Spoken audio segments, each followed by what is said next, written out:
নমস্কার, তোমাদের চ্যানেলে আরও একটা নতুন ভিডিও নিয়ে চলে এসেছি। আজকের ভিডিওটা খুবই গুরুত্বপূর্ণ হতে চলেছে, যেমন কি তোমরা থাম্বনেল দেখে অবশ্যই বুঝতে পারছো। ডব্লিউবি গ্রাম পঞ্চায়েতের ফর্ম ফিল আপের সম্পূর্ণ পদ্ধতি তোমরা তোমাদের হাতে থাকা মোবাইলের মাধ্যমে কীভাবে করবে, সম্পূর্ণ ফর্ম ফিল আপের পদ্ধতি এবং রেজিস্ট্রেশন তোমরা কীভাবে করবে, সম্পূর্ণ পদ্ধতিটা আজকের এই ছোট্ট ভিডিওতে আলোচনা করব। এবং আজকের এই ভিডিওর মাধ্যমে সম্পূর্ণ আলোচনা করবো যে তোমাদের অ্যাপ্লিকেশন কতদিন পর্যন্ত চলবে। তো চলুন বিস্তারিত আজকের এই ছোট্ট ভিডিও আলোচনা করি এবং আশা করছি আজকের ভিডিওটা তোমাদের সকলের জন্য খুবই হেল্পফুল হতে চলেছে। ভিডিওটা মনোযোগ সহকারে প্রথম থেকে একদম শেষ পর্যন্ত দেখবে। আশা করছি তোমাদের ফর্ম ফিল আপ সংক্রান্ত কোনো প্রশ্ন থাকবে না। তো চলুন আপনার হাতে থাকা মোবাইলের মাধ্যমে সম্পূর্ণ খুব সহজ পদ্ধতিতে আপনারা কীভাবে ফর্ম ফিল আপ করবেন দেখে নিচ্ছি বিস্তারিত। পশ্চিমবঙ্গ গ্রাম পঞ্চায়েত ফর্ম ফিল আপ পদ্ধতি, মোবাইলের মাধ্যমে অনলাইন আবেদনের পদ্ধতি দেখে নিন। ডব্লিউবি গ্রাম পঞ্চায়েতের ফর্ম ফিল আপ প্রসেস 2024। কিছুদিন আগেই রাজ্য জুড়ে গ্রাম পঞ্চায়েতের বিপুল সংখ্যক শূন্যপদে কর্মী নিয়োগের বিজ্ঞপ্তি প্রকাশ করা হয়েছিল, যেমন তোমরা সকলে দেখেছিলে। ইতিমধ্যেই অনলাইনের মাধ্যমে রেজিস্ট্রেশন প্রক্রিয়াও শুরু হয়ে গেছে, যেমন তোমরা সকলেই জানো। এই নিয়োগের প্রক্রিয়া সম্পূর্ণ করার জন্য রাজ্য সরকারের তরফ থেকে পশ্চিমবঙ্গ পঞ্চায়েতের রিক্রুটমেন্ট ম্যানেজ সিস্টেম নামে একটি অনলাইন পোর্টাল শুরু হয়েছে। তবে এই নিয়োগ কবে থেকে তোমাদের প্রক্রিয়া শুরু বা শেষের মুখে কবে হবে তা আজকের এই ভিডিওর মধ্যে সম্পূর্ণ আলোচনা করব।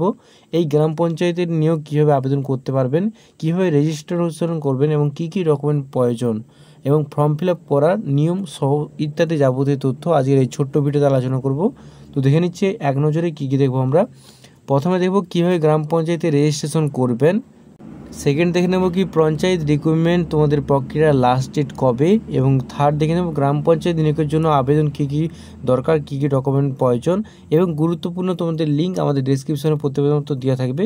এবার দেখে নিচ্ছি বিস্তারিত কীভাবে গ্রাম পঞ্চায়েত রেজিস্ট্রেশন করবেন। সকলের মনে একটাই প্রশ্ন যে হাতে থাকা মোবাইলের মাধ্যমে সম্পূর্ণ খুব সহজ পদ্ধতিতে কীভাবে রেজিস্ট্রেশনটা করবেন দেখে নিচ্ছি। আবেদন করার আগে আপনাকে অবশ্যই পঞ্চায়েত ও গ্রামোন্নয়ন দপ্তরের অফিসিয়াল ওয়েবসাইটে, যেমনকি আমরা বললাম প্রতিবেদন ডেসক্রিপশনে লিঙ্ক দেওয়া থাকবে, সেখানে তোমরা এক ক্লিকে এর অফিসিয়াল ওয়েবসাইটে চলে যেতে পারো। রেজিস্ট্রেশনের সময় আপনাকে আপনার নাম, জন্ম তারিখ এবং লিঙ্গ, মোবাইল নম্বর এবং ইমেল আইডি সহ তথ্য সম্পূর্ণ সঠিকভাবে তোমাদের পূরণ করতে হবে।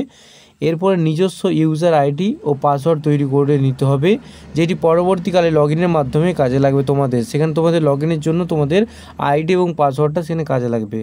সেকেন্ড দেখব পঞ্চায়েত রেজিস্ট্রেশনের প্রক্রিয়া লাস্ট ডেট কবে। এক্ষেত্রে জানিয়ে রাখি রেজিস্ট্রেশন প্রক্রিয়া অনেক আগে থেকেই শুরু হয়েছে, যেমন তোমরা সকলে জানো, কিন্তু রেজিস্ট্রেশন প্রক্রিয়া কতদিন পর্যন্ত চলবে এ বিষয়ে এখনও পর্যন্ত কোনো কিছু জানা যায়নি। প্রসঙ্গত উল্লেখ্য, আবেদন করার আগে অবশ্যই নিশ্চিত করুন যে আপনি নির্দিষ্ট পদের জন্য যোগ্য কিনা। প্রয়োজনীয় শিক্ষাগত যোগ্যতা, বয়সসীমা এবং অন্যান্য যোগ্যতা সমস্ত কিছু যাচাই করে আবেদনপত্র আবেদন করুন। গ্রাম পঞ্চায়েত নিয়োগের জন্য আবেদন কীভাবে করবেন দেখে নিচ্ছি। প্রথমে কি লগ ইন করতে হবে। রেজিস্ট্রেশন করার পর আপনি আপনার মোবাইল নম্বর এবং পাসওয়ার্ড ব্যবহার করে পঞ্চায়েত ও গ্রামোন্নয়ন দপ্তরে তোমাদের অফিসিয়াল ওয়েবসাইটে লগ ইন করতে পারবেন। আবেদন পূরণ। লগ ইন করার পর আপনি অ্যাপ্লাই নাও অপশানে ক্লিক করে আবেদনপত্র পূরণ করতে পারবেন।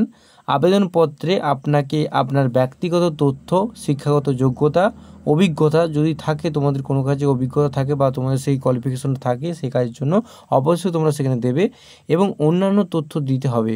এক্ষেত্রে প্রত্যেকটি অপশান লাল রঙের থাকবে এবং যথাযথ পূর্ণ করার পর সেটি রং সবুজ হয়ে যাবে। এরপর কনফার্মে ক্লিক করতে হবে এবং তারপর সেভ অপশানে ক্লিক করে সমস্ত তথ্য সেভ করে নিতে হবে। এবারে দেখব কী কী ডকুমেন্ট প্রয়োজন। অনেকে প্রশ্ন করছিল ডকুমেন্ট তাহলে কী কী প্রয়োজন বা এখানে অ্যাপ্লিকেশন করার জন্য কী কী ডকুমেন্ট তোমাদের লাগবে। ডকুমেন্ট আপলোড করার জন্য তোমাদের কী কী লাগবে এবার দেখে নিচ্ছি। আবেদনপত্রের সাথে আপনাকে আপনার স্ক্যান করা ছবি, এবং ছবিটা যেমন মোটামুটি তোমাদের খুব রিসেন্ট ছবি খুব ভালো হয়। যখনই কিছু অ্যাপ্লিকেশন বা তোমাদের করবে তো সেক্ষেত্রে সকল প্রকার অ্যাপ্লিকেশনের ক্ষেত্রে তোমাদের রিসেন্ট ফটো দেওয়ার চেষ্টা করবে। তারপরে কি রিসেন্ট তোমাদের স্বাক্ষর, এবং তারপরে কি শিক্ষাগত যোগ্যতা, সনদপত্র ও শংসাপত্র, অন্যান্য প্রয়োজনীয় ডকুমেন্ট আপলোড করতে হবে। যেমন কি তোমাদের কোয়ালিফিকেশন, যে কাজের জন্য যে কোয়ালিফিকেশনগুলো চাওয়া হয়েছিল, তো সেক্ষেত্রে যেহেতু কোয়ালিফিকেশনগুলো আলাদা সকলের ক্ষেত্রে এবং কম্পিউটার যা দক্ষতা তাদেরও ডকুমেন্টস প্রয়োজন, তো সেক্ষেত্রে যার যেরকম কোয়ালিফিকেশন সেই হিসেবে তোমরা আপলোড করবে। এই অষ্টম শ্রেণী পাস থেকে যেহেতু উচ্চ মাধ্যমিক এবং তোমাদের ডিগ্রি সেই হিসেবে তোমার যে যোগ্যতা আছে সেখানে তোমরা অ্যাপ্লিকেশনের সময় তোমরা সেই ডকুমেন্ট আবেদন করবে। এবারে আবেদন ফি। আবেদনপত্র পূরণ এবং ডকুমেন্ট আপলোড করার পর আপনাকে নির্দিষ্ট আবেদনপত্রের ফি প্রদান করতে হবে। আবেদন ফি অনলাইনের ক্রেডিট কার্ড, ডেবিট কার্ড অথবা নেট ব্যাঙ্কিংয়ের মাধ্যমে প্রদান করাবে। এখন পর্যন্ত আবেদন তোমাদের এখনও মনে হচ্ছে সম্ভবত তোমাদের কোনো রকম টাকা লাগবে না, এবং এখনও যেহেতু তোমাদের অ্যাপ্লিকেশন শুরু হয়নি, তো সেক্ষেত্রে বলে রাখি এখনও পর্যন্ত কিছু বলা যাচ্ছে না অফিসিয়াল ওয়েবসাইটে কোনো রকম নোটিশ ছাড়া। নোটিশ যেহেতু এখনও পর্যন্ত দেয়নি, তো সেক্ষেত্রে আশা করা যাচ্ছে যে তোমাদের যদি তোমরা যদি অ্যাপ্লিকেশন হয়, তো সেক্ষেত্রে হয়তো ছাড় দিয়ে দিতে পারে বা তোমাদের কিছুটা হয়তো নিতে পারে। তো সেক্ষেত্রে তো অবশ্যই অফিসিয়াল ওয়েবসাইটে নজর রাখবে, সেখান থেকে নতুন আপডেট পেয়ে যাবে। এবার দেখুন ফাইনাল সাবমিট, সকল তথ্য পূরণ, ডকুমেন্ট আপলোড এবং ফর্ম ফি প্রদান করার পর আপনি আপনার আবেদনপত্রটি সাবমিট করতে পারবেন। এবং বলে রাখি তোমাদের যখন তোমরা ফর্ম ফিল আপ করবে সমস্ত তথ্য খুবই গুরুত্বপূর্ণ সহকারে এবং ধৈর্য সহকারে ভালোভাবে দেখে নেবে, যাতে কোনো রকম ভুল ভ্রান্তি তোমাদের না হয়।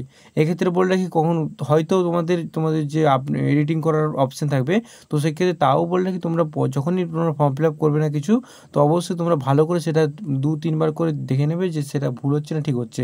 সবসময় চেষ্টা করবে যে মোটামুটি ঠিক হওয়ার, ভুল যাতে না হয়। এবারে দেখে নেব গুরুত্বপূর্ণ লিঙ্ক, অফিসিয়াল নিয়োগের বিজ্ঞপ্তি তোমরা ডাউনলোড করতে পারো। অবশ্যই লিঙ্ক দেওয়া থাকবে আমাদের ডেসক্রিপশানে বক্সে, প্রত্যেকবার মতো এই লিঙ্কে ক্লিক করে ডাইরেক্ট তোমাদের অফিসিয়াল যে নিয়োগের বিজ্ঞপ্তি তোমরা ডাউনলোড করতে পারো।